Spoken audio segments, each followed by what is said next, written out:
Boeing 737 MAX 8. Pesawat Lion Air dengan nomor penerbangan ternyata kita menemukan itu ada puing-puing kabarkan hilang kontak.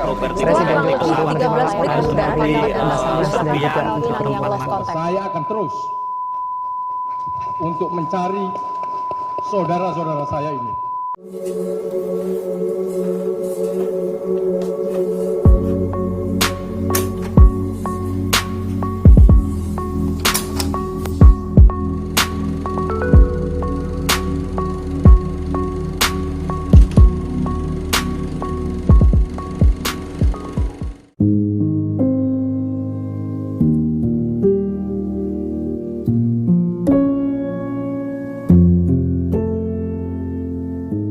Sebenarnya sih dia hari minggu itu dia masuk malam ya, masuk malam.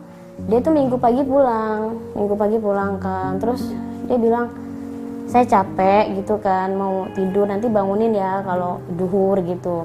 Oh iya, ntar aku bangunin. Gak lama dia ditelepon, suruh terbang lagi ke Palembang.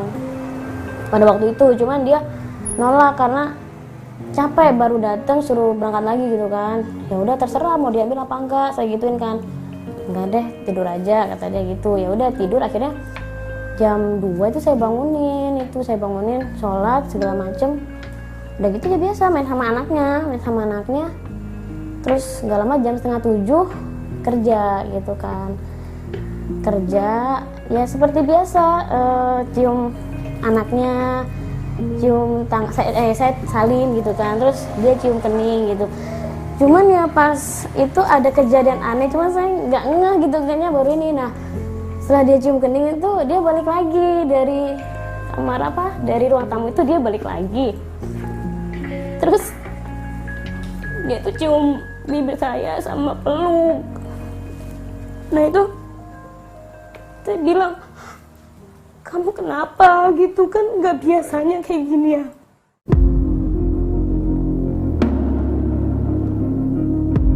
Sesuai dengan prosedur di KNKT, apabila kita menerima laporan adanya kecelakaan, maka kita akan konfirmasi betul atau tidaknya kecelakaan itu terjadi. Dipastikan dulu bahwa benar itu kecelakaan.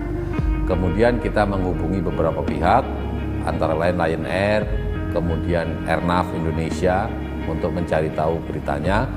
Dan setelah dikonfirmasi memang betul terjadi kecelakaan, hari itu kita mengirim 2 tim, satu ke Bandar Udara Soekarno-Hatta untuk mengumpulkan data radar dengan percakapan dengan ATC, yang satu ke pelabuhan di Tanjung Priok karena ada awak kapal yang melihat kejadian. Jadi kita ingin berdiskusi dengan mereka, termasuk mencari tahu lokasinya di mana.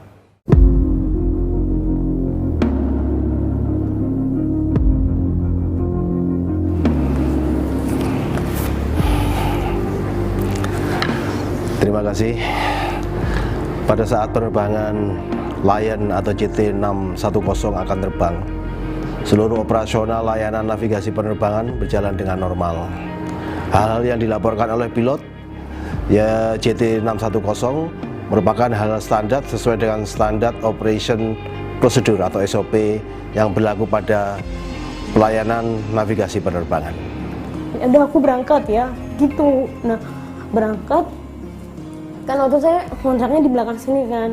Ya udah nanti aku ke ibu dulu, dia mau ke sini karena sepatunya ada di sini ya. Dan saya nggak tahu ceritanya di sini itu, katanya dia salimnya lama, minta doa ke ayah saya gitu kan, minta doa sampai ayah mandi ditungguin, minta doa gitu. Saya juga nggak tahu itu kalau dia kayak gitu, cuman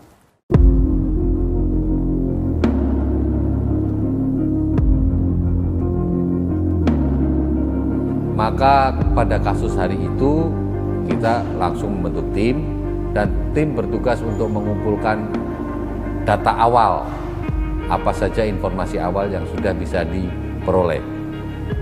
Nah, nanti dari data-data ini bisa saja anggota timnya berkembang apabila ditemukan data-data lain yang membutuhkan keahlian-keahlian yang lain.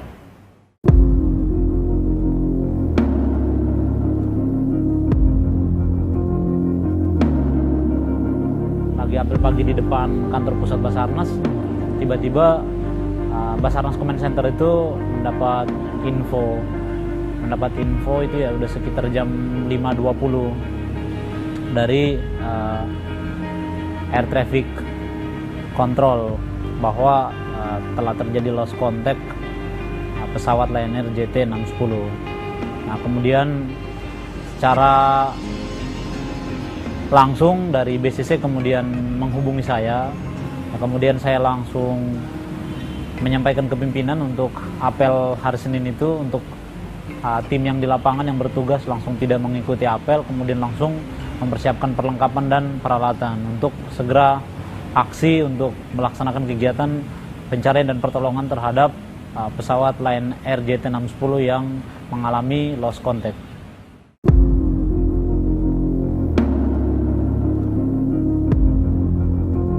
Jam 5 itu dia nelpon, aku mau terbang ke Pangkal Pinang katanya gitu. Loh, kok terbang sih masa gitu kan, harusnya pulang gitu kan. Enggak apa-apa sebentar, cuman tektok, jadi cuman perbaikin pesawat yang ada di sana kata dia gitu. Terus itu pulang lagi. Oh ya udah, biasanya saya nanya tuh detail banget kalau kayak gitu, tapi saat itu saya nggak nanya detail, saya cuma ya udah hati-hati gitu.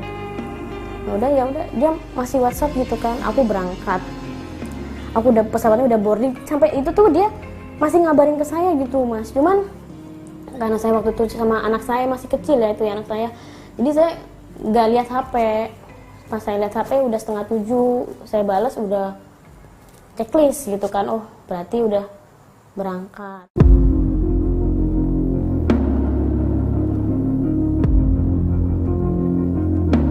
JT610 ini di dalam klasifikasi kecelakaan menurut prosedurnya KNKT disebut sebagai major investigation atau kasus kecelakaan skala besar.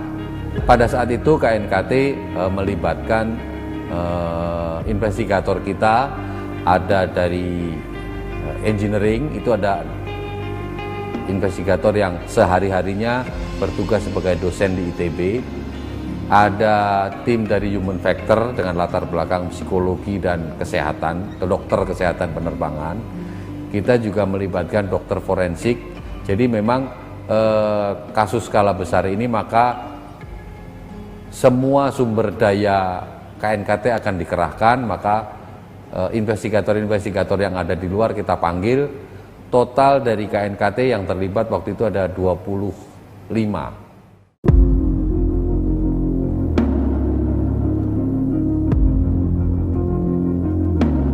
Beberapa menit setelah lepas landas dari Bandara Udara Soekarno-Hatta, pilot meminta kepada ATC atau Air Traffic Controller yang bertugas untuk kembali ke bandar asal, yaitu ke Bandara Udara Soekarno-Hatta, karena adanya masalah flight control pada pesawat.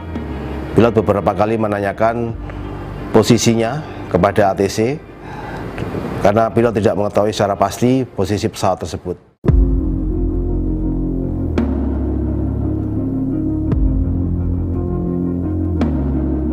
Kami mendapat info pesawat lost contact seperti itu, langsung kami ada tahap pertama yang namanya tahap menyadari.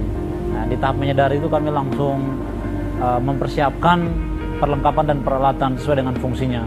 Kalau di bagian komunikasi mereka langsung melaksanakan pre-com dan ex-com. Kalau kami sebagai petugas yang ada di lapangan, kami sebutnya rescuer ya biar lebih gampangnya. Nah, rescuer itu langsung mempersiapkan perlengkapan dan peralatan. Misalnya kami tahu bahwa kondisinya ataupun pesawat ini akan mengalami lost contact, ataupun jika terjadi hal-hal yang tidak diinginkan misalnya di daerah perairan ataupun di daerah pegunungan, kami langsung mempersiapkan peralatan dan perlengkapan yang mendukung kegiatan pencarian dan pertolongan atau search and rescue.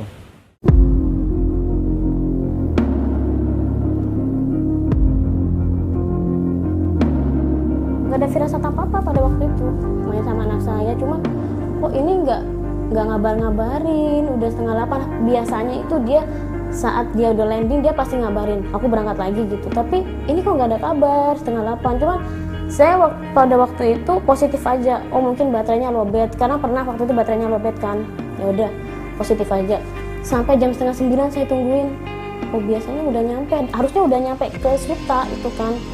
Dia tapi kok nggak ada kabar. Oh ya udahlah. Mas pada waktu itu saya juga nggak lihat TV. saya lagi fokus nyuapin anak saya kan di depan situ kan. Gak lama kok sampai 9:30 gak ada kabar. Nah itu saya langsung lihat HP, itu banyak banget yang nge-DM ke IG saya, Facebook saya gitu kan. Terutama teman-temannya, sahabatnya, Sherlock gitu kan, Sherlock alamat katanya gitu. Buat apa saya gitu kan, ntar kita mau silaturahmi, mereka ngomong gitu. Terus saya bilang, lu ada apa, Bagus itu kemana, saya gitu kan, Bagus kemana, Bagusnya aja nggak ada, mau silaturahmi, saya gituin.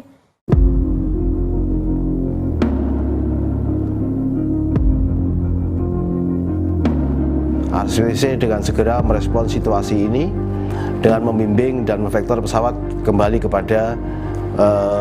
ke Bandar Udara Soekarno-Hatta atau sebagai bandara asal sesuai dengan permintaan pilot.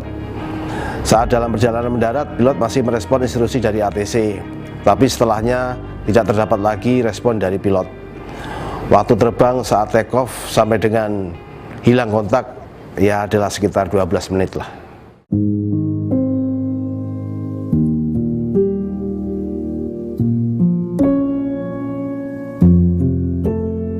Ya nanti kita jelasin di sana. Dari situ langsung pikiran saya udah nggak enak. Saya nggak tahu, langsung Mbak coba nyalain TV. Saya udah pikirannya udah ke situ aja. Ya benar, pas buka TV itu gambar pesawat itu Jakarta Pangkal Pinang hilang kontak.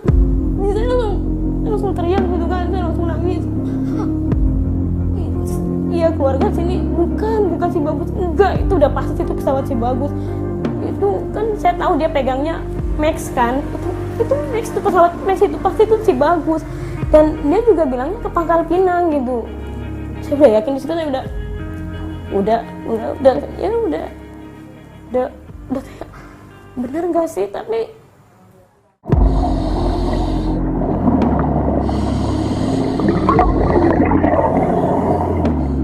pertama kita menemukan flight data recorder.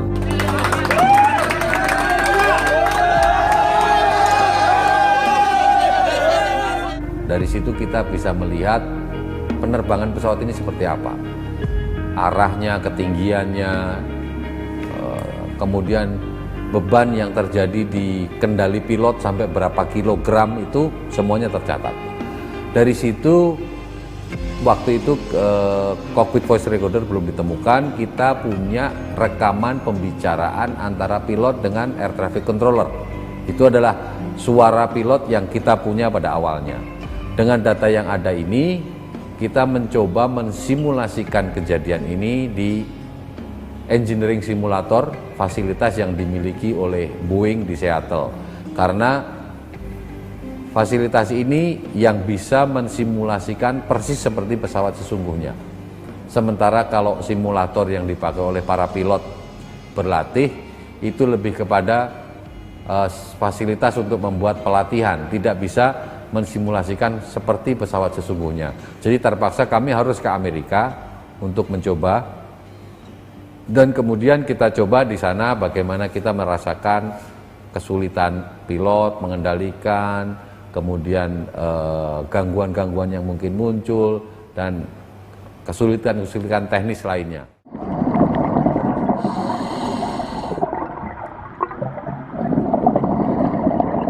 Itu sampai di lokasi yang memang kondisinya pada saat itu udah banyak serpihan pesawat yang mengapung, kemudian potongan-potongan tubuh penumpang.